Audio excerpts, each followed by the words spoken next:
5 minutes until we go live. Put all your questions in now to get them answered.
Hello and welcome to the Friday live Q&A by My Amazon Guy. My name is Noah Wickham. I'm a brand director here at My Amazon Guy, and I am here to answer any and all questions that you can throw at me today. So, without further ado, let's get into things today. It's Good Friday. Hoping everyone is getting ready, geared up for the weekend, getting some good weekend plans on, and we'll get right into these questions now. So, first and foremost, just give a little call out to Tim. Thank you, Tim, for the little dono. So we're going to hit your questions first. Tim is asking, my product has a small added feature that my competitors do not have. I'm priced at $27 with 4 reviews and steadily make sales. As soon as I match their price at $18, a small loss for me, I sell like absolutely crazy. Not sure if it's my category, but it's very hard to gain reviews. So I only have 4 of them. My strategy was to keep my price low to gain 200 plus sold badge like they have in attempt to get more sales and slowly increase my price back up. Do you think this strategy will actually work to gain more sales with my normal price? My main issue is making enough for next order. All right, so a couple of things to dive into here, Tim. This is a very common problem that people fall into. The first thing that I will always say here, the number one converting factor on Amazon is price. Bar none, price is your number one converting factor. You are clearly showing that by the fact that when you lower your price to match your competitors, you're selling like crazy. So a couple of things to note here. And we have a great guide that I will pull up right now on our website. If you go to myamazonguy.com/FBA product launch pricing strategy, it will go there, or just do myamazonguy.com/price. It will take you to this. So I always recommend this pricing strategy. Start out 50% below your price. It sounds like you can't do that because you're already losing at 18, but you are essentially doing this strategy already with going down to that 18 number. It's first and foremost. Keep raising it up. The point you need to make across when you are first launching is that you need to get as many sales in the door as possible, even if it comes at a little bit of a loss. That's going to set you up for the best amount of success possible on Amazon. Secondly here, so outside of just handling the pricing side of things, you want to make sure you're still targeting your ads, you're targeting top search, competitor campaigns as well. Outside of the ad structure and outside of the pricing structure, the only other thing you want to consider here for especially the review aspect would be Vine. So Vine is the program on Amazon. You can pay, I believe, $200, might be $175 now, to get 30 products sent into Vine. I would absolutely say you should do this with a few caveats. One being that if you are selling any form of supplement, do not touch Vine. The reason you should not touch Vine if you have a supplement is because somebody is going to get that product. They will take that product and they will instantly write a review 20 minutes later saying, I don't feel anything, because obviously they wouldn't. So supplements, stay away. Consumables, stay away, because that's very much dependent on how people actually like a certain thing.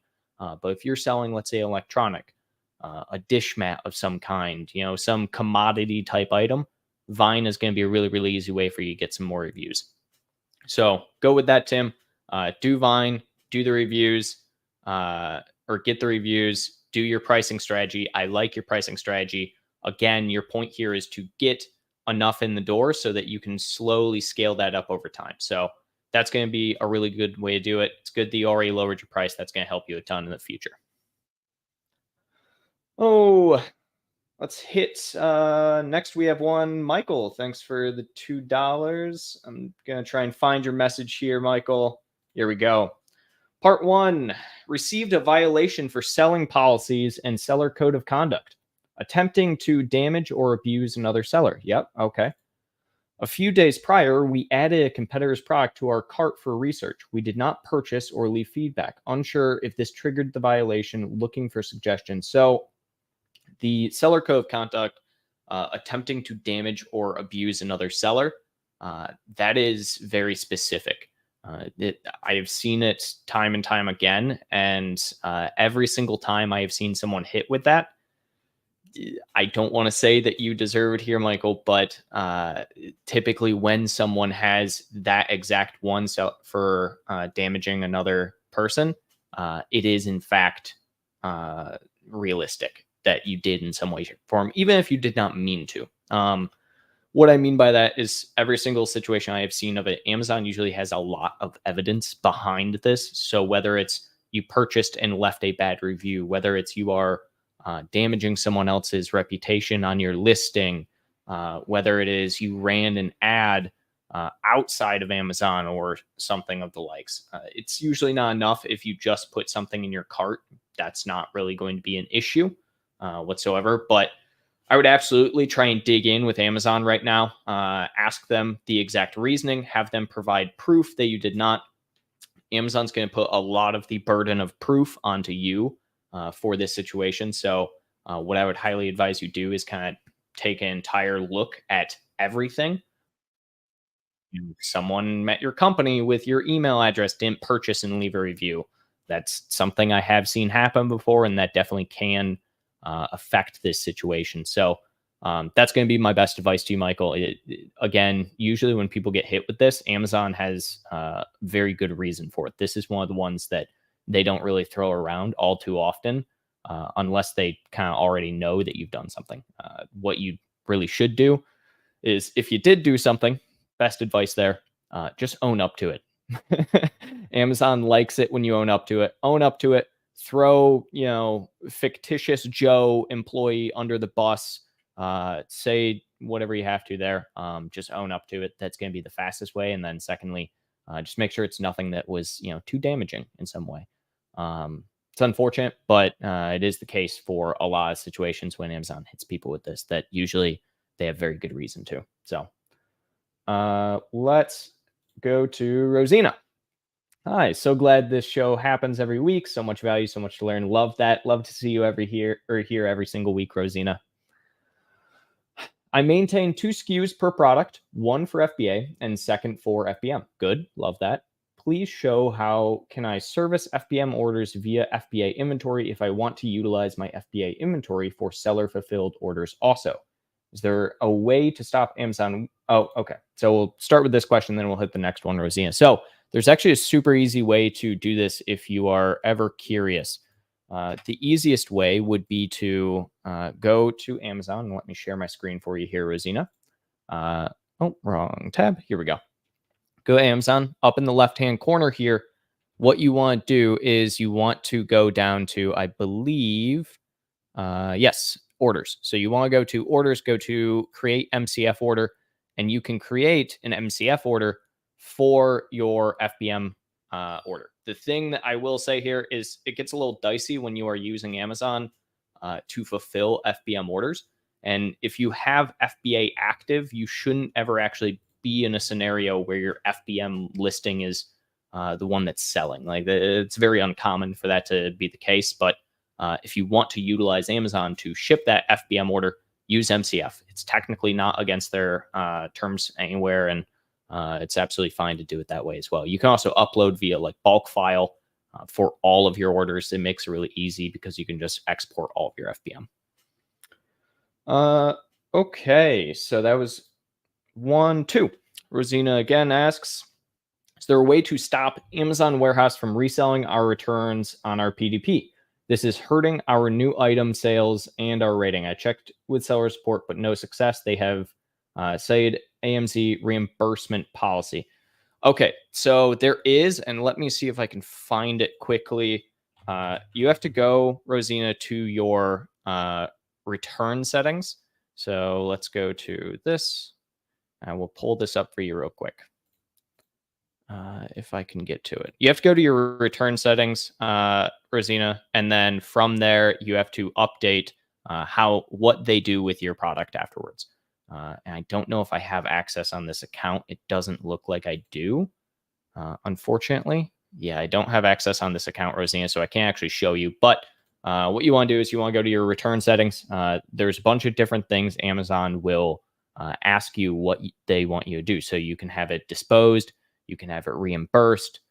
You can have it, sent back to you directly. You can also have Amazon sell returns as they currently are doing right now. So you want to update that for whatever works best for you. I don't personally like Amazon selling on listings, especially if it's items that they have deemed, you can't sell, but they can sell now. So I would turn that off. I usually turn it off on everything. What I can do, Rosina, is if you reach out to podcast@myamazonguy.com, I can shoot you a quick little video over and on a different account and show you exactly where to go for it.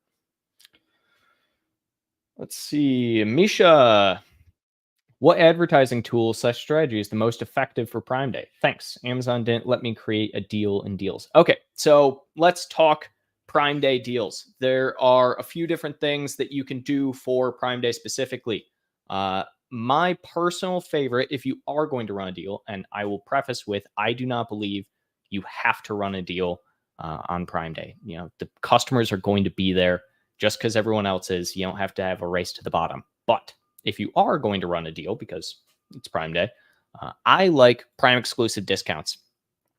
You can do Prime exclusive discounts by heading on over, and I'll open this up again, share screen. You can head on over here to, let's see, this tab, go down to advertising, do Prime exclusive discounts. So Prime exclusive discounts, you can create them. These have to be, I believe, a minimum of 15% lower than any of the prior pricing that you had 30 days in advance. So if you were at, let's say, $10 as your lowest price recently, you would have to do at least $1.50 off or 15%. So you'd have to do around $8.50 for it to work. But Prime exclusive discounts are great. They are only for Prime customers, which works really well for Prime Day. Outside of that, what I would highly suggest post Prime Day is run some brand tailored promotions for brand cart abandoners. So that is going to be anyone who abandoned the product in their cart, did not check out with it within the last 90 days. That number is going to skyrocket during Prime Day. So post Prime Day, run some of those. Outside of that, just run some basic promotions. Again, the Prime exclusive discounts are great just because they're geared towards things like Prime Day, but great stuff there. Let's see. Balmuck, I'm having the issue with creating listings. It says the SKU does not match any ASIN and contains invalid values for attributes required for creation of a new ASIN. Okay. Do you think it could be because I transferred my Amazon biz to a new company, but didn't update it with GS1? And if it is the reason, it's such a headache to transfer old barcodes to the new company. Should I just create another GS1 account with new company info and use it for creating listings from now on? Yeah, absolutely. So Amazon system, for those that do not know, Amazon now is paired with GS1. So they can actually check GS1's backend for all UPC codes. So if you are not using GS1 UPC codes and using something else, bomb on eBay, who knows what, I would highly advise you go through the process of going and getting GS1s, just because Amazon is tracking that now, and it is going to become a problem for the future. And if you don't know the correct UPC for your ASIN, that's even more of a headache as it is right here. So absolutely go through, get a new GS1 if you can, Balmock. And then as far as your issue with your current SKU, what I would advise there, if you don't know the UPC, you are probably going to have to create a new ASIN. But what you can do under the correct UPC, then just do a merge listing. It does sound like your SKU and ASIN are a little iffy there. Just ensure you have the correct ASIN as well for what you are doing. Michelle. Hi, every time my competitor launches new products, they immediately rank on the first page in top 5 to 10 products. What's their magic and how do I become the same magician? I've been selling for 2 years. All right. So you don't just automatically rank. So more than likely, there's a few things going on here. Number one, they have probably a really good SEO strategy for ranking. Secondly, I bet their ad strategy for top of search and getting placement is really good. I guess I would also be curious as to what their pricing is and how many other competitors you typically have. If they are instantly number one, the question would be, when do they actually launch the product? Do they have any reviews on the product, anything like that? Simply from the aspect of, you can't instantly rank number one without a single sale, right? So that means they are getting sales in some way, shape, or form. More than likely, they have a great SEO ranking and indexing strategy, and a great ad strategy would be essentially the magic. At the end of the day, that's all it really takes when it comes to ranking really high. Get more sales, rank higher. Misha, what should I do with 3 products that failed? I have 2,000 units of each failed product, total 6,000 units, $18,000 cost. Oof. Should I try to relaunch, or what are other options? Thank you. Okay.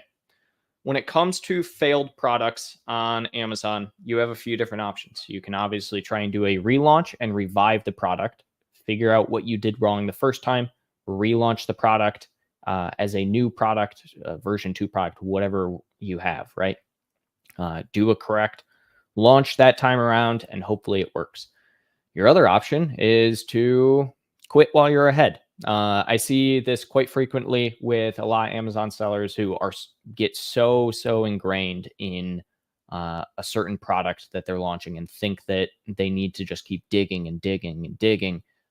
There is a certain point at which you need to abandon a product, right? And it's different for every single person. I have known people who have kept a product on for far too long. They have invested far too much money, and then they end up essentially paying someone to take the product from them, if not just selling it for cents on the dollar, right? So evaluate, Misha, see if you think that there is a chance that you could do a relaunch. Always I'm going to encourage doing a relaunch and a revival of a listing. Follow our best practices for Honeymoon Guide. So again, if you're already going to have the potential of losing a ton of money on the product, there is no harm whatsoever in price at that point. And again, price is number one converting factor. So be very mindful of that the next time you launch. Do a relaunch, have your price way lower, because it's better to sell it near or close to a loss for 50 cents of profit, rather than selling the product itself off at a flea market or something for cents on the dollar. So hope that helps. Let me know what you do. I would love to see what's going on. We got, before we go into that one, we have, let's see, follow-up question from Michael. Thanks again, Michael. I'm trying to find your secondary question. Here we are. There we go. One more question. Does clipping a competitor's coupon constitute as damaging, even with no purchase, because it clips one of their available coupons? Thank you. I actually do not know the answer to that question, Michael. I would actually be curious and would not be surprised if it could, especially because coupons, you can obviously set up a certain number of coupons can be redeemed. So if you clip the coupon, add it to your cart, you are taking that coupon away from a would-be buyer. So I actually would be very curious on that. I'm not positive if that would count towards that, but I would not be surprised if that is something there. So unfortunately, if that is the case, own up to it. Again, the best thing you can do here for your scenario, own up to it. Let Amazon know you have solved the issue internally. And what I mean by that is Amazon loves to hear that, somebody in your company screwed up and, that you fired them or something. I don't know. But yeah, absolutely. That could potentially constitute for it and could be your overall reasoning. Let's see, where was I? Let me head on back. We got some people in the background who might be able to help me find. There we are. Thank you. Mr. Solo, how can we do product hunting for private label, and how can we register a brand on USPTO? Also, what are the requirements to enroll a brand in Amazon Brand Registry? What is the fee to approve a brand on USPTO? All right. So a lot of different questions here. I will start first and foremost with the product hunting for private label. Can't talk today, apparently, guys. So when it comes to private label products, you just have to find a good manufacturer, find a product you like. You have to do product research. I use Helium 10 and Jungle Scout anytime I've done it in the past. The biggest thing here is the product going to sell? What's the competitor market like? What is the differentiator that you are using with your product versus others? Do not, and I cannot say this enough, do not do the atypical thing of finding a product through a company or something that offers to, find you private label products, and then launch a product that has 20 other identical lookalikes of the product and then think it is going to do well. You absolutely will not. It is a trap I see people fall into all the time, where they put no differentiation. There's nothing that makes their private label different than the other guys over there, except that, oh, ours has, our stamp on it. Things, no. Make sure you just have a product with differentiation that you can launch. That's the biggest thing with private label. Jungle Scout is going to help you a ton. Helium's going to help you when it comes to comparative research, things like that. Brand registry and USPTO. So first and foremost, if you are trying to get brand registered on Amazon, what you have to have is a brand that is in USPTO that is pending trademark. So all you need for brand registry on Amazon is a pending trademark brand. Now, if you get denied post having that pending trademark, then yes, Amazon will take away your brand. So be careful and make sure that you go through the proper process with USPTO to have your trademark actually approved. Secondly, when it comes to actually filing with USPTO, I typically advise people not to do it themselves. If you are curious, we have a service here at My Amazon Guy for filing trademarks. You can actually just head on over to our website. Let me just open screen share. Yeah, you can head over to our website, go to services, and then just click US trademark here. It'll take you to myamazonguy.com/trademark services. And we can do it. We charge $9.25 for the total filing. Just, reach out to us on it. We are actually probably one of the cheapest trademark filing services in, that I know of. There are some out there that, are a little iffy that, will charge only like $250 plus USPTO fees. And no, $9.25 is what we do. Most law offices are going to be in thousands for it and everything. So if you're curious, head on over there. We're happy to do it for you. Jeffrey, are there any mag videos on the recommended methods to fix stranded inventory? I have one SKU that is constantly running into stranded issues.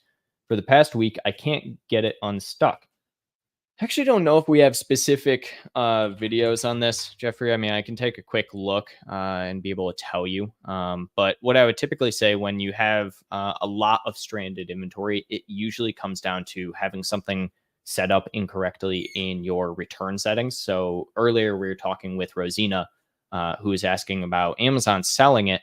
So when you have stranded, it usually comes down to that. The secondary thing I see happen there is stranded can happen a lot when you do things like transparency codes. Transparency codes get messed up all the time, can cause that.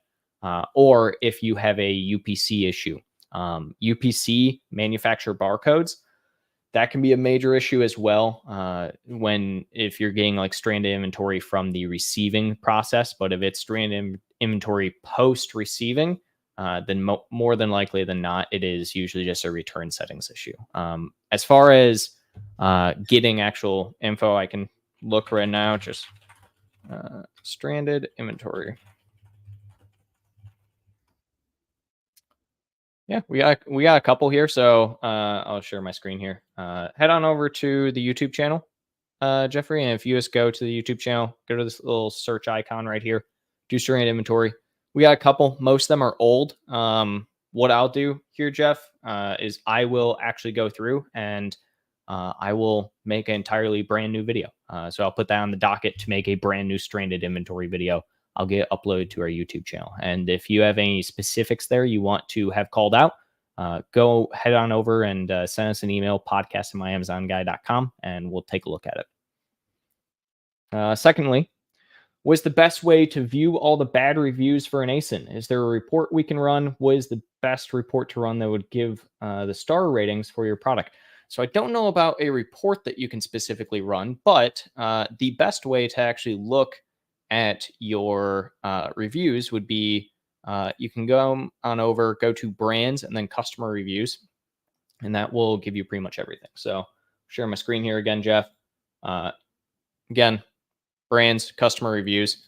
You can look at all of your stuff. So you can look at brand reviews. You can, this is going to be primarily the brand reviews, I should say.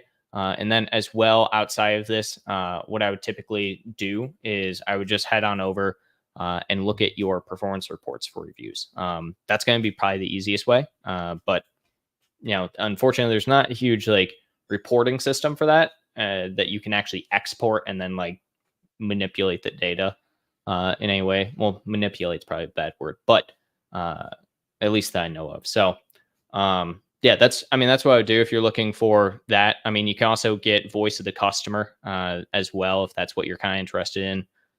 Voice of the customer is going to give you a lot of information as well, which is under the performance side. So that'll tell you essentially what's going on there. Let's go over to this one. How to attract NTB customers. What is NTB? I actually don't know. Let's see. NTB. New to bank. Yeah, I don't know. Please guide how to fix error code 8040. Any solution, please suggest. Sure. Yeah, let me take a look and see what error code 8040 is. I'm not familiar with that one. I know most of the 8000 ones, but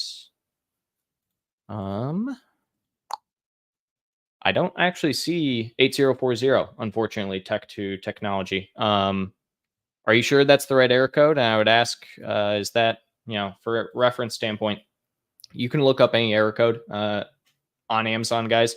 You just have to, if you type in error code up here, go to any error code, and it will bring you all of the error codes you can possibly have here with all of the different, articles relating to them. I'm not seeing an 8. We go from 8036 to 8045. So I don't see an 8040. So unsure what that is. If you have specifically what it's telling you, more than happy to help you. But according to Amazon, it's not one that exists. And you can't really do much if it says that it doesn't exist. Let's see here. Let's go to, I lost my placement. I'm hoping one of the people on the back end can guide. Oh, there we are. Thank you. We are looking for automation that provides daily graphs of the performance of our keyword targeting on Amazon campaigns. We've tried several tools, but haven't found one that meets our needs exactly. Do you have experience with this? Yeah. So, I've worked with some different companies for these type of things. So the one, if you just go over to myamazonguy.com and go for our third-party recommended services, we have a couple over there. What we would typically look at is I would probably look at Helium. Helium's going to be really good for that if you're worried about keyword specific. Secondly, I would recommend Data Dive very heavily for something like this. Data Dive is kind of all encompassing, focused on keyword targeting. And so if that's what you're really going for, you can set up some really cool tools with inside Data Dive. Again, if you go to myamazonguy.com and look at our third-party recommended services, you can just type that into Google. It'll come up, and go for one of those two. We have some discount codes there you can use as well. They'll be good for you. Harris, I am doing well. Good to see you here. Let's see. Paul. Where's the subject character field inside the listing and how to use it? Subject character field. I don't exactly know which one you're talking about. What section is this under, Paul? I would be curious because I don't see a subject character field anywhere. Maybe I'm just missing something. I don't know. Unfortunately, I can't really answer that one for you. If you can shoot over, exactly where it's at, happy to look at it. How do I remove swatches for size variation on mobile? So you can't actually remove a swatch. So that's just, Amazon doesn't allow it. You need to have some form of swatch for everything. Whether it's just saying the word for the variation or if it's an actual swatch image. If it's a swatch image, what you can do is you can go to the parentage and you can remove the actual swatch image there. What I would probably suggest is do it through a flat file update, so you can actually remove the URLs. So download a category listing report of your products and then go into the flat file, find your template, and re-upload it without the swatch images. That should change things over to just being a text version. Salma, how can I merge 2 SKUs, one of them in USA and the other in UK under the same parent? I guess I would ask the question, Salma, so are these different ASINs? And if so, I mean, you can have this, ASINs should be going across different platforms. So you can just add the ASIN into each platform and then create a parentage of them using those as child variations. Alexander, how do you handle with Amazon losing inventory? The inventory is not in the ledger and they are giving me auto response saying they can't do anything. They lost 700 units. All right. So my actual pro recommendation for you would be to head on over to My Refund Guy. It's a service that we offer to claim back money for lost inventory, random FBA fees that you're owed, things like that. We have an entire service that does exactly what you're asking here, Alexander. So I would absolutely, it's, you know, a free service outside of commission. So we are commission only. My Refund Guy. Check us out. Absolutely, absolutely, absolutely. I would recommend that you go over there because that's going to be your best bet. We have a lot of SOPs and a lot of cases that we have done that kind of give that experience here. I could literally talk about trying to get inventory and fees and things like that back from Amazon for hours, just because there are so many different aspects to it. But overall, head over there, and that should solve most of your problems. All right, Harris, what you got for me? I'm worried Amazon might deactivate my account. I have multiple listings with 500 plus reviews that I don't want to lose. How can I save my listings and reviews if my account gets deactivated or blocked? So reviews are ASIN specific. So reviews towards a product are towards an ASIN, right? So even if your account is even if your account has, whatever it is, 500 or so, or gets deactivated, I should say, and your listing still has 500 reviews, then your listing keeps those reviews. Reviews do not go to the seller unless you're talking about seller reviews, in which case you would just have to start from square one with a new account. But if you are talking about the actual product, reviews go towards the ASIN, not towards the seller. Should I make another account and do Me Too listing, but that account may be on the same address and I can have a Section 3 violation? If you're going to make another account, always tell Amazon about it. That will avoid any issues with linkages, Section 3, anything like that. Amazon doesn't care about that kind of stuff anymore, as much, I should say, as long as you go through the correct paths with it. But yeah, same principle still. The listing or the review should be good. It's just the account. So reviews on the account, if it gets deactivated, yeah, you won't be able to get those, but any product reviews you'll keep. Let's see here. Viper. Hey, Noah, you convinced me to join the MAG family. Fantastic. Welcome. If you have a hijacker and a buyer buys their product and returns it, does it affect your NSX rates? You know what? Technically, yes.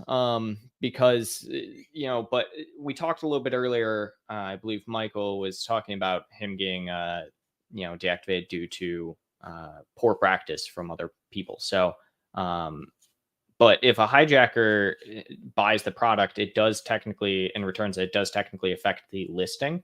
But that should be still towards, that still should be towards the seller. So that hijacker has more of an impact than the actual product does. So yes, technically, but it won't show up on yours. It should show up on theirs.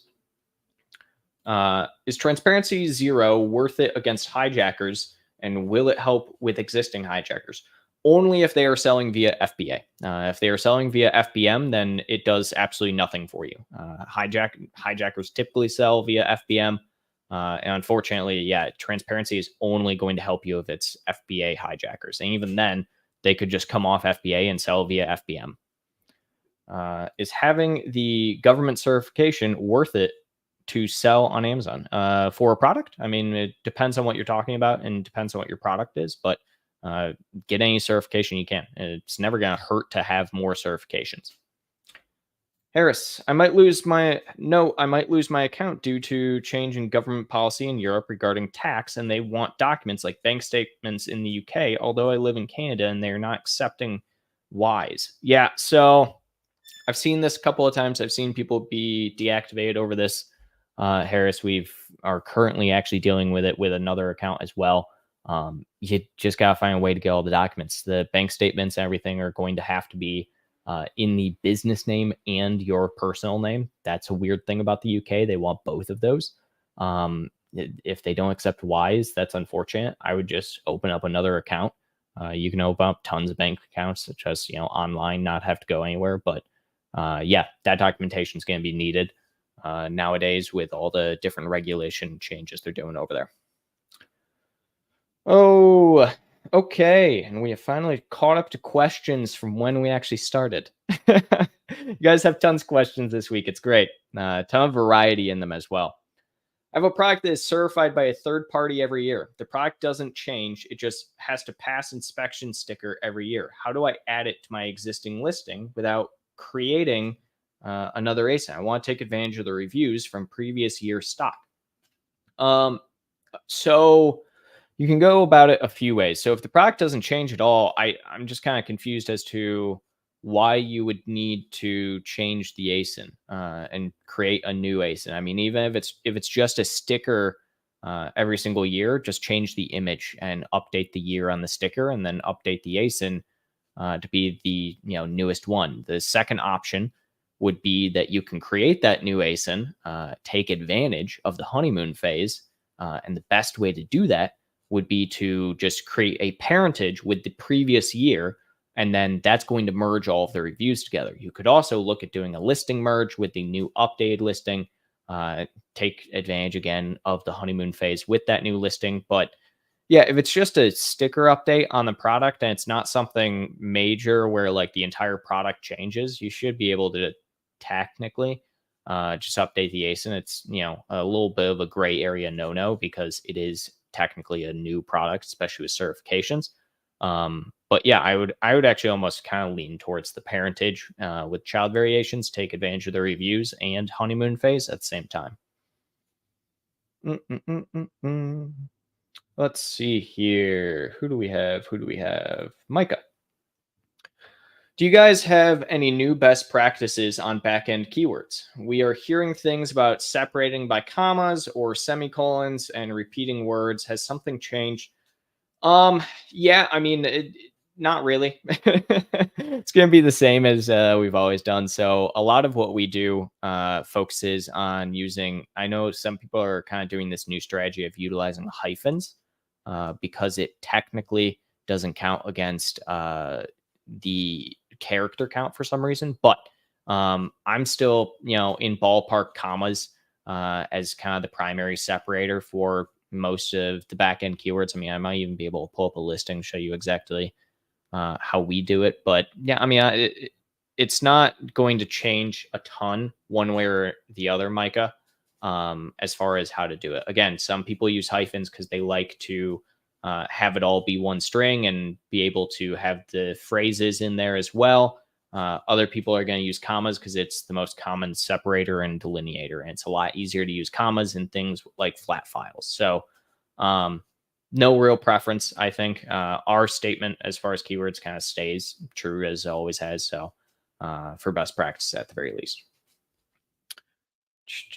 Let's see. Here we go. I'm preparing for the launch, I guess, of my product. There are only 2 competitors in my niche. Nice. Data Dive found only 44 keywords related to my niche. Oof. There are really few of them. Where can I get more keywords? And then part 2 is, does it make sense to use keywords from related niches, but not necessarily related to my product? This is a unique product that solves the problem. All right, so if you're only finding 44 keywords through Data Dive, that's probably because one of 2 things. One, you are having issues where you are not putting and giving them enough information to work off of. That means that your competitors' ASINs that you're putting in there do not have that many keywords that they're ranking for. The secondary problem there would be you're just way too niche of a product, and it being too niche is a blessing and a curse. It's a blessing because you're not going to have a lot of competitors. Someone who is trying to solve a specific problem is going to go to your product, and you're always going to be able to solve that very specific problem for them, and always have that customer.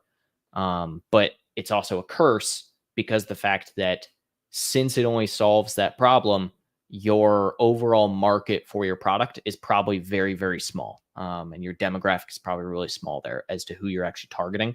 I would be curious on search volume on those 44 keywords and how much your competitors are doing from a sales perspective. You can see that via Helium 10, at least generalized. Yeah, that's where I would start. Again, from the aspect of adding related niches, yeah, you should. It's not going to be a problem to do that, and it will probably actually help you a little bit to get a little broad with this. But if you have a very niche and very specific product, targeting unrelated niches or even just like related ones isn't going to help you a ton, because the person that you're selling to has a specific problem that needs a specific solve, right? And so if they don't have that problem, they don't need your product. So that's going to be your main issue. Essentially too small of a pool of people. But past that, for the person that does have the problem, you have the solve. So just make sure your ads are on top and you can beat out your competitors by price and everything.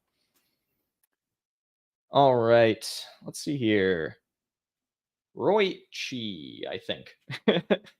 My product needs instructions, but instead of including instructions in package, can I use QR code on the insert card and direct them to my website and a pop-up of having them enter their name and email before getting their instructions? Would this discourage them, or should I give option to them to, before getting the instructions, to just do it? I promise I can read, guys, but sorry, it was worded very odd. All right, so QR code for giving instructions to people, A-okay. No issues from Amazon perspective. Directing them to your website, a little bit of a gray area. Technically not allowed, but also technically allowed. Gray area. Asking them for their name and email, bad area. I don't like that aspect. Everything else you're good on. Amazon doesn't like it, so you're kind of like just right in the middle of everything. The name and email is technically a gray area, but I still don't like doing it, just because that's going to lead into situations where you are contacting customers outside of Amazon, and Amazon does not like that whatsoever. The directing to the website, technically allowed, technically a gray area, but I would be kind of hesitant to do it anyways. I would mostly just want to direct them to a PDF of the instructions or something. Like that is your best case scenario to do anything. You can also have like reviews there or something as well. Review to Amazon, that is. Let's see here. David, how do you decide the budget allocations among your different campaign type? What are the KPI that you will be looking at? How do you reinstate a buy box after increasing your prices? Note, I'm brand registered. All right, so let's start with your first one. How do you decide budget allocation among your different campaign types? How much do your keywords cost? How much do your keywords cost? How much can you spend on it? How much are you actually trying to compete on it? Those are your factors there, right? So if you have a keyword that costs you $5 a click, you might want to have somewhere in the ballpark of, $50, $100. I would probably say $100 if it's, $5 a click. But if you are sitting at essentially like a, 20-cent keyword, you could probably usually have a lower budget for that. But it really just comes down to what your targeting is, what your keywords are there. You obviously want to, for campaigns you're kind of just testing, smaller budget. It's always fine to run out of budget, because that tells you that you can always increase. You can always increase how much budget your campaign has, right? So it's better to run out early on than to, put $1,000 in and then run out from $1,000. Much rather to waste $10 than waste $1,000. To answer secondary, KPIs. I think I kind of answered that one. How do you reinstate a buy box after increasing your prices? Decrease them back down to what Amazon wants it. So if you're having high pricing error, decrease it back down to what Amazon wants, increase incrementally. So Amazon is doing that because you're running into high pricing error from having your average selling price too low compared to what you're trying to set the price to. So you can't set price more than about 10% above what your average selling price has been. So that's why I would probably do there is just figure out what the average selling price has been over the course of the last 30 days. Go 10% above that. If that's not working, go 8%. And then again, wait about a week, reassess what your new average selling price is, 8 to 10% above that as well. And then you slowly just build up to whatever your pricing you're trying to get. Richie, I'm going to do dog category as my first listing. Do I do PPC campaigns for 3 keyword phrase, exact, broad, and phrase? Should I set each for $100? And because I'm in this high competitive market, am I going through $100 in each keyword phrase? So again, very similar to what I was just telling David. Depends on how much your keywords are costing there. It sounds like, if you're going in the dog category, that's pretty high. You're probably going to be sitting at around a $2 to $3 cost per click for a lot of your primary keywords. I would suggest that you kind of start lower. And again, you can always increase your budget. So that's kind of my best advice there. But it sounds like you got everything mostly figured out for what you're going to be doing there. I like the exact broad phrase. Good job there. $100, that's fine from a daily budget perspective. Just make sure you're not running through that whole $100. And if you are, assess to make sure you're actually getting sales from it. And if you are, up it. No issues. Mikey, how would you promote a product that is restricted from doing PPC ads?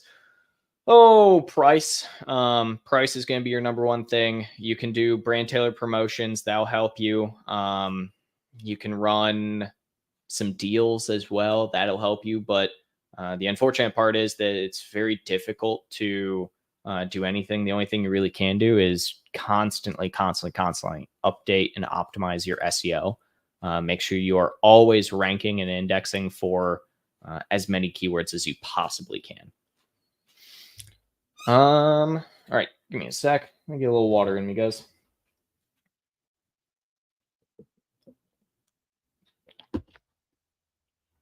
Okay.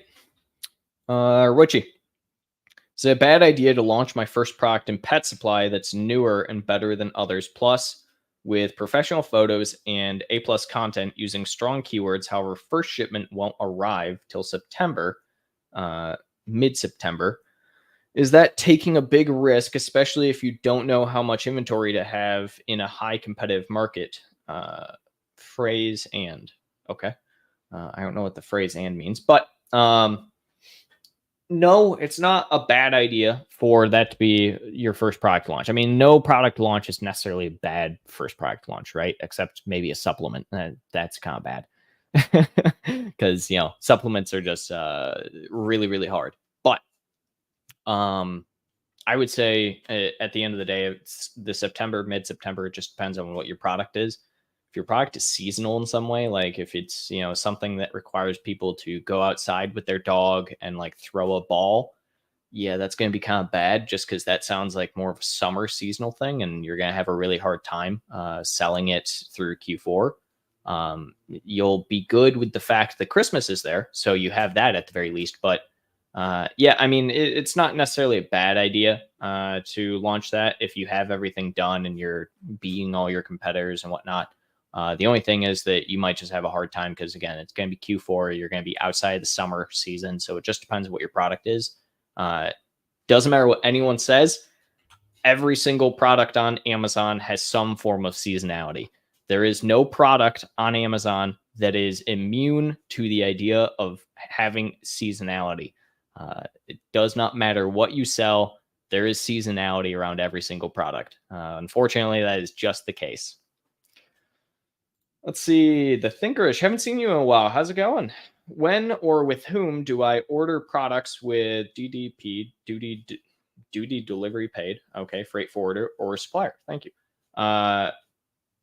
I guess I'm not understanding the question there. Let's see. You said, when do you usually pay the freight forwarder when he delivers product to Amazon? Thank you. Yeah, you pay when job is complete for most freight forwarders. That's I should say, for ones that are going through on your own. So there are two ways that essentially freight forwarding will work. You pay up front for delivery, and what that means is you pay them, they will come and pick it up, they will deliver it somewhere. That is the most common scenario. The second would be you pay upon delivery. So typically, if it's coming to you, that's when you would pay upon delivery, but that's usually not the case for a lot of smaller people and a lot of smaller sellers. So you're probably going to pay up front for it. If you're talking about Amazon's freight forwarding and supplier, like when do you order products? I do it on a 90-day schedule. So focus on, essentially when do you need product? I'm not sure if there's a secondary layer to that question, but yeah, that's typically how I would do it. Let's see. Oh, Roche has a ton back-to-back here we'll hit. What is the difference between your price and list price? Should they be equal or start 50% less with your price avoiding slash, or do we want to show the sales slash? My product is a higher quality product, so I don't want to devalue my product if I start at a lower price, not being on sale. For the honeymoon stage, on first product, should I put in energy and money to get a couple of influencers on social media, or test it out with PPC first to see how it goes, and then do influencers when I have more variance for second order? Is it a good idea of doing? Okay, so I'll answer a couple of these. So first and foremost, should they be equal? Yes. I mean, you can have your price and list price be equal. That's totally fine. And if you want to start out with 50% less for slash through price, so you would want to do a sale price for that specifically.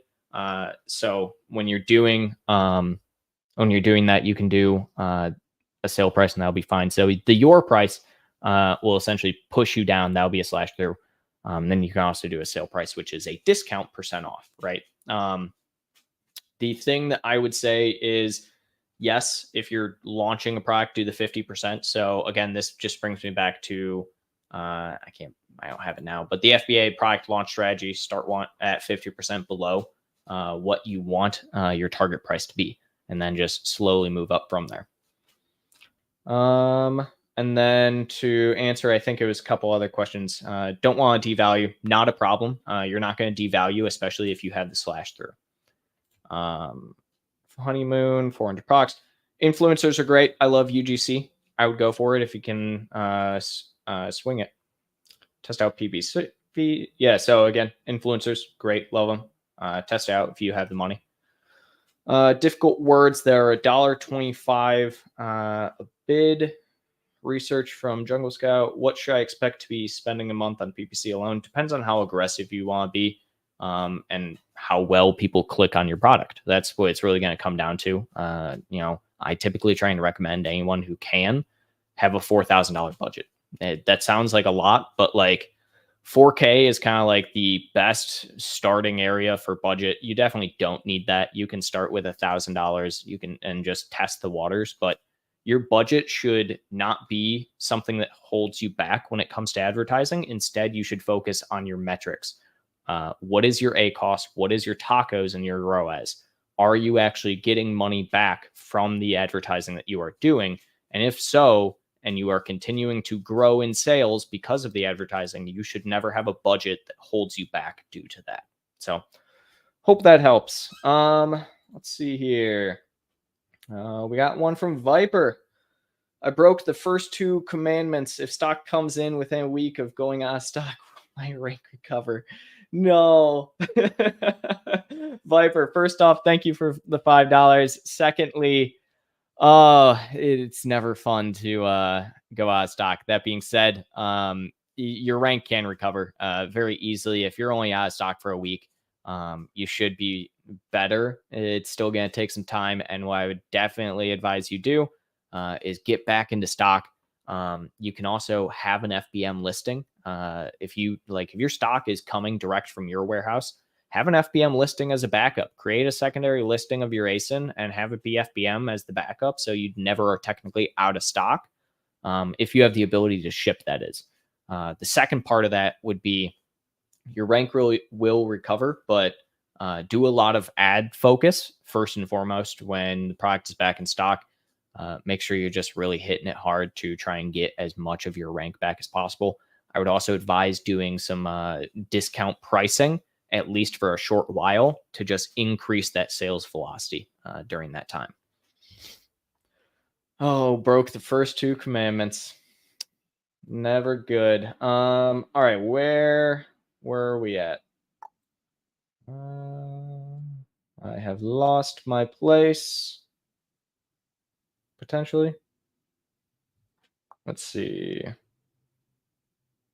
Viper, you just get to stay on the screen until I find it. There's Viper. Hoping someone on the back end might be able to find my place as well. Oh, here we go. I think I was right here with Roysh. Yes, I was. Okay. We found it, guys. Don't worry. Eric, how's it going, sir? I'm trying to list a couple of pesticide products. Both at one time were recently active and displayed on Amazon. Then Amazon made them inactive. I added all of the content to my catalog and said it was saved. However, the products are not in my catalog. I am working closely with the brand owner to try and get them reinstated. However, I have to have the ASIN set up in my catalog. Suggestions? Sounds like you're setting things up, Eric, through Amazon's own platform. I would suggest going through a flat file for this. If you are having issues where Amazon's making them inactive and then removing all of the content, that probably to me says, one, you have content on the listing that is causing a pesticide issue where you cannot sell the product. So that's number one. Pesticides are very difficult. Or two, you have something on the overall copy, images, everything that Amazon doesn't like. If you're using Amazon's platform for it, absolutely try a flat file. That's going to be your best bet when it comes to actually getting updated there. And then also make sure that if you are not the brand owner and working with the brand owner, if they have the ability to, they should be the one making all of the updates, all of the things. But the primary thing is if the product is deactivated or suspended at the moment due to a pesticide issue, you need to solve that first and foremost, because it doesn't matter if you try and make any updates whatsoever. It's just not going to really go through most of the time. What qualifies you to transparency? So transparency, you can just essentially use it if you are FBA and you have a brand. That's the big thing with transparency. I'm not the biggest fan in the world of it. There are some situations that do call for transparency, but usually it's more hassle than it's actually worth, and it doesn't fully kind of protect you.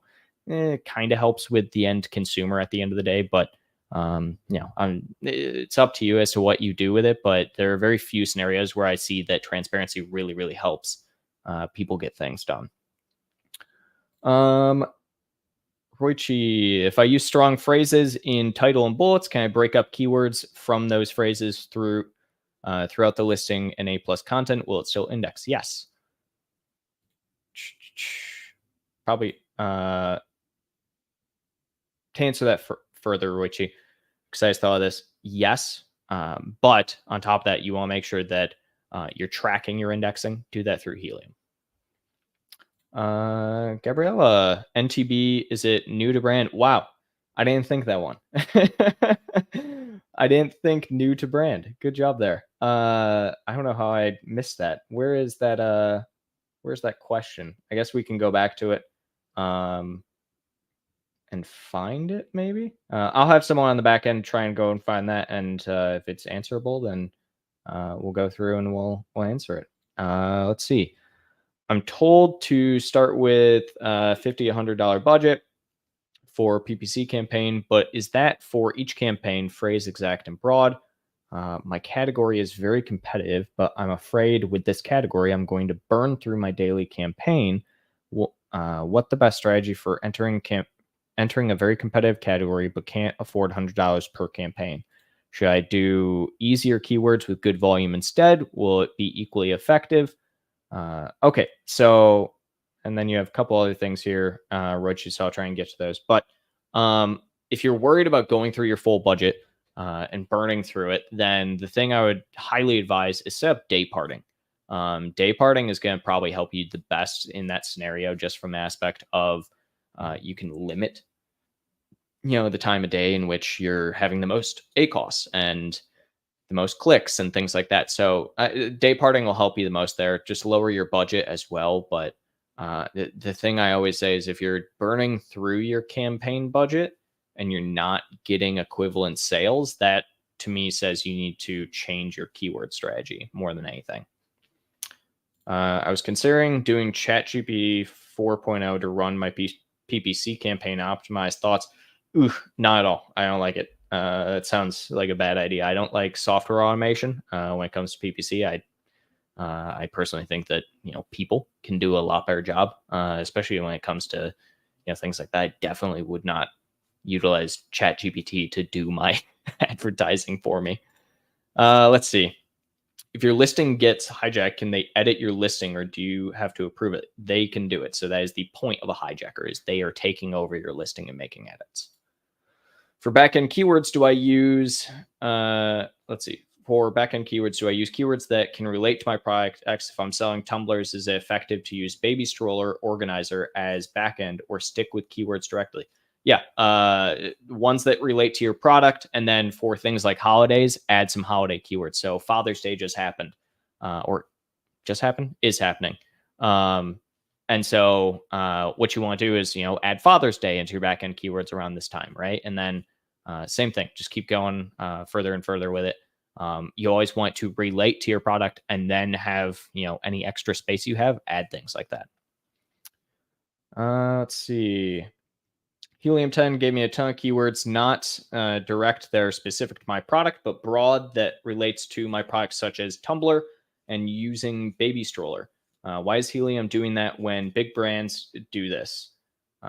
Pope said I can direct them to the website and collect emails okay, as long as I'm not asking for reviews and getting data. Oh, different thing. You said direct them to review. What do you mean, please? Yeah.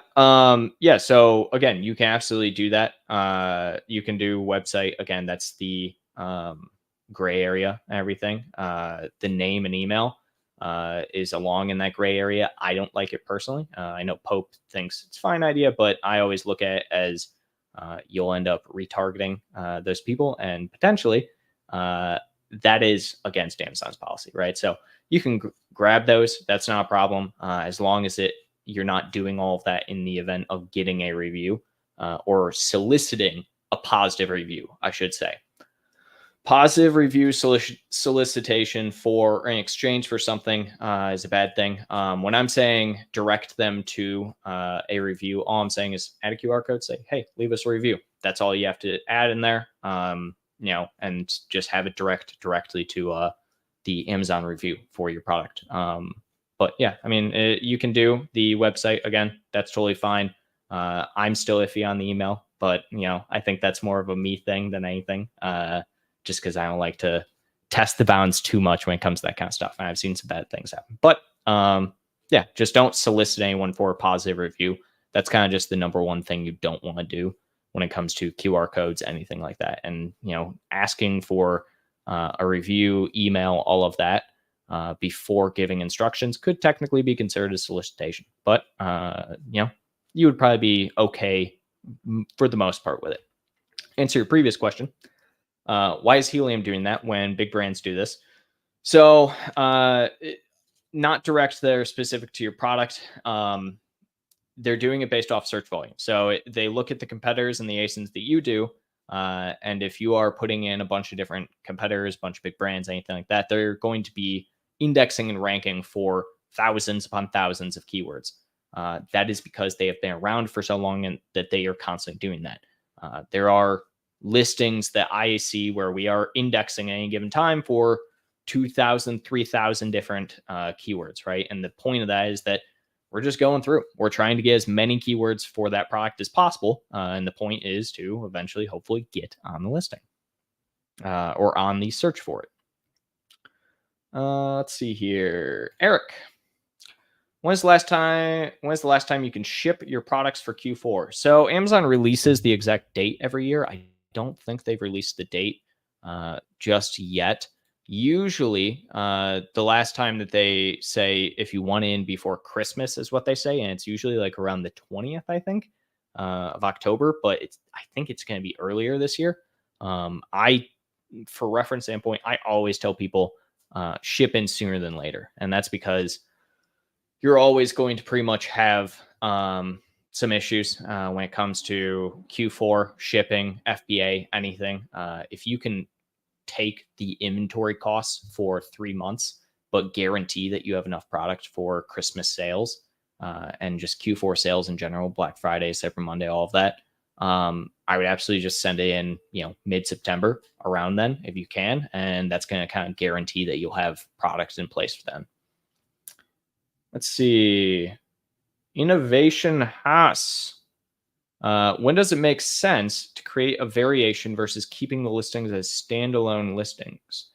A few scenarios. I mean, so if you want to combine reviews and you want to get as many reviews as possible on a listing, if you would like to have a hero product that props up some smaller products of yours, those are some really good reasons as to why you would potentially do a variation. But if you're looking specific at, let's say, a scenario based thing, keeping listing standalone, you can definitely do it if you have 1,000+ reviews on a product. That's totally fine.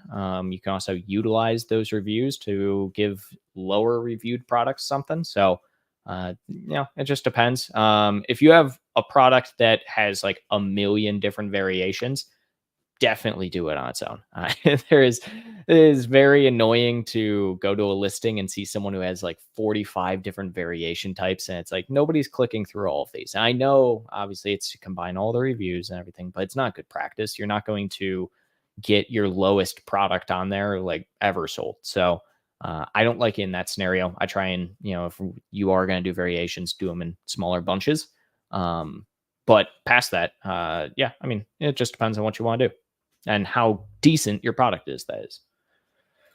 Let's see. Thank you for sharing your knowledge. Not a problem. Love this. Love doing this every week. Let's see. Fabi.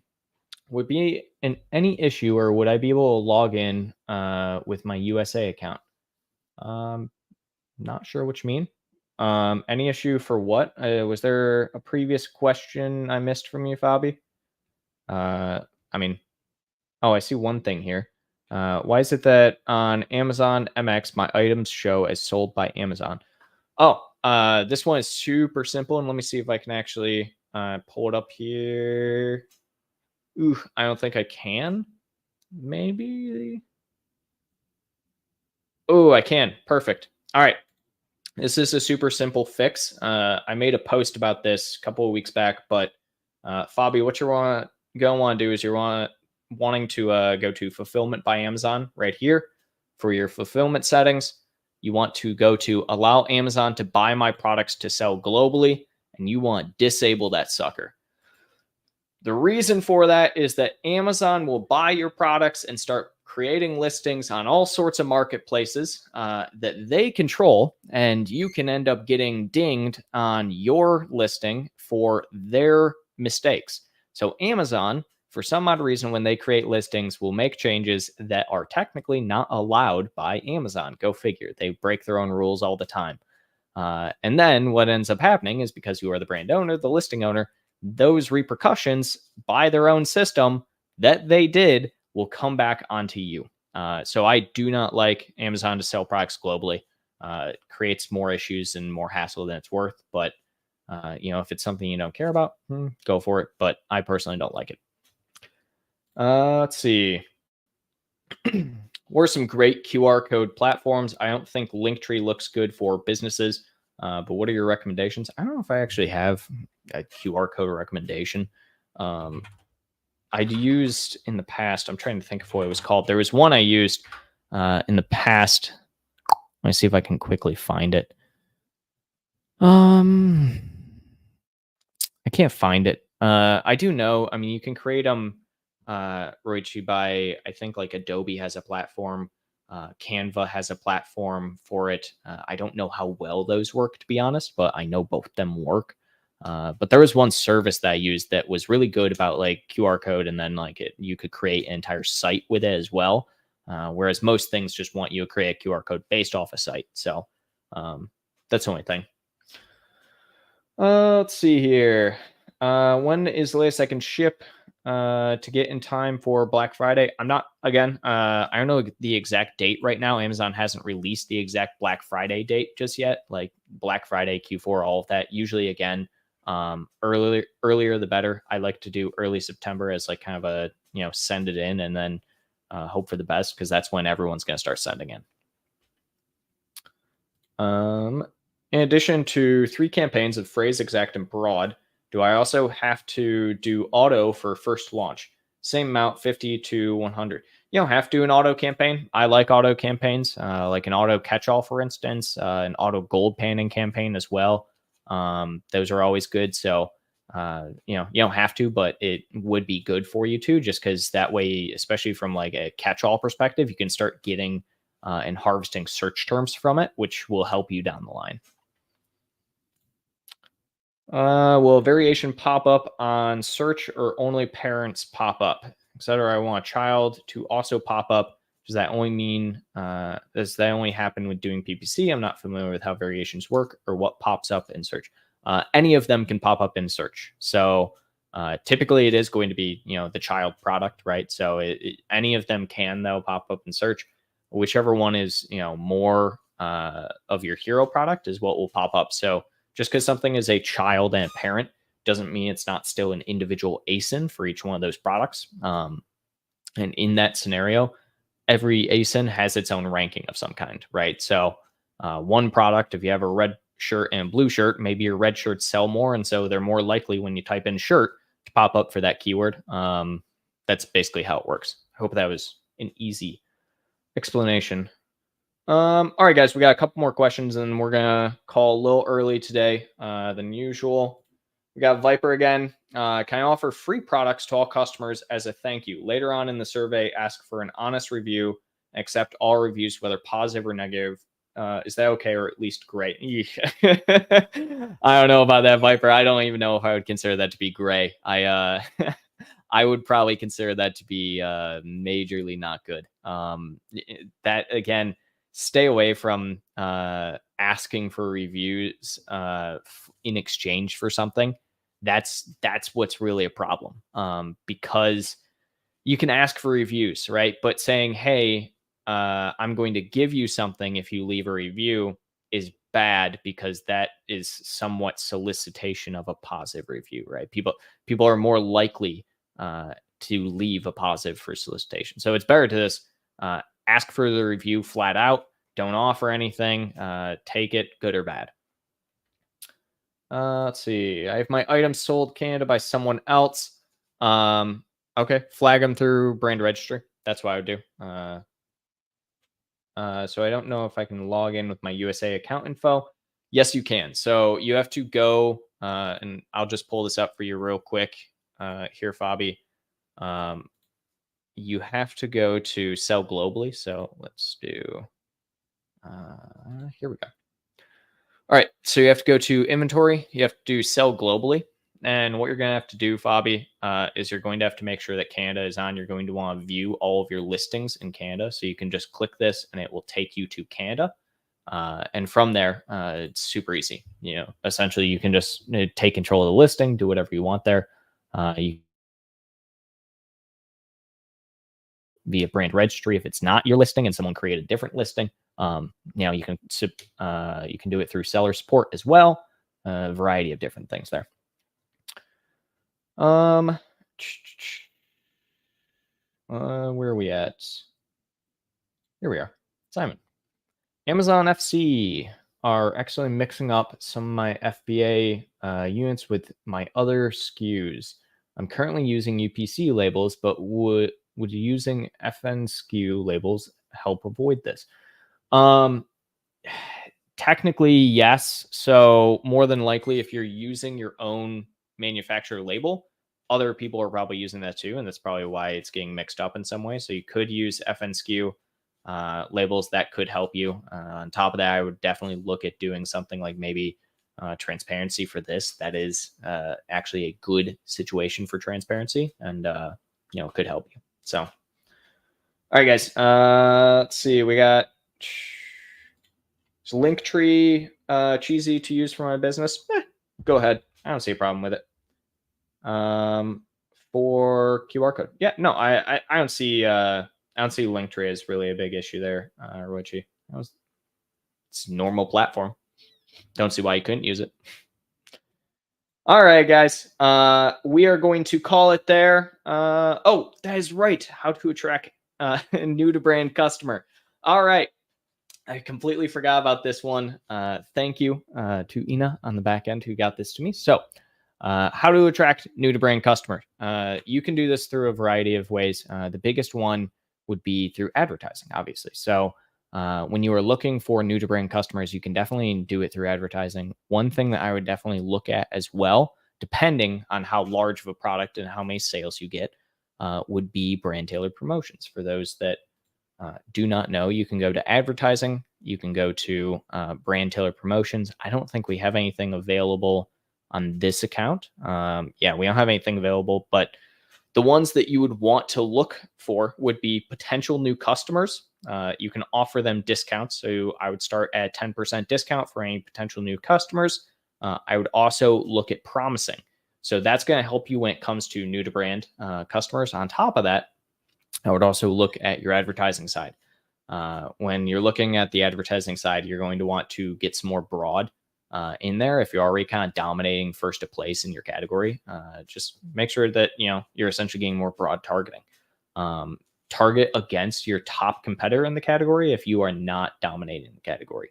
That's going to help you essentially to retarget there. I would also look at doing some sponsored display and sponsored brand campaigns to essentially help with the product and help with your brand awareness. But the big thing on Amazon is brands themselves aren't all that special comparatively to other things. So hope that answered that. Let's call it there today, guys. And let's wrap up here. So for those that are just now coming in, everything, and going to watch back through, or if you're watching the post VOD of this, my name is Noah Wickham. I am a brand director here at My Amazon Guy. You might be asking to yourself, what is My Amazon Guy? Well, My Amazon Guy, we are a full service Amazon marketing agency. We work essentially everything you possibly can imagine when it comes to Amazon. So we do all PPC, we do design, we do full service everything. So that means SEO, troubleshooting. If there is something on Amazon that you have been trying to figure out, there is a likelihood that we have a post somewhere or a YouTube video or something that helps you. So that being said, head on over to our website, check out our services. We got a billion different things for you guys. If you want a little bit more, we got SOPs. So you can check out all of our SOPs as well. We have both brand SOPs and agency SOPs. You can do all of that. I think our SOPs right now are going for a good deal. So I would go and check those out. On top of that, we also have our brand manager playbook. Check that out as well. We also have courses. This is a big thing. If you want to just go on over to our courses section, we have a million different courses that you can enroll in for pretty much anything. If you are brand new to Amazon, this is where I would start. Go through all of our courses, check everything out. Past that as well, we have careers. We are constantly hiring for every single role that you can possibly imagine. So if you are brand new to Amazon, we have internships, paid internships for pretty much every role, even brand managers, both US and international, PPC, design, sales, everything. So we have a ton of different jobs. Go check it out. And past that, coaching. If you're ever interested, we have coaching. If you ever want to get on a call with me, you can do so here. More than happy to help anyone. And yeah, past that, I think that is going to do it for us today, guys. Again, my name is Noah Wickham. If you want to check out some more content from me, feel free to head on over to LinkedIn, shoot me a connection there. I post daily, multiple times a day. And we will be back here 12 Eastern next Friday. Thank you, everybody.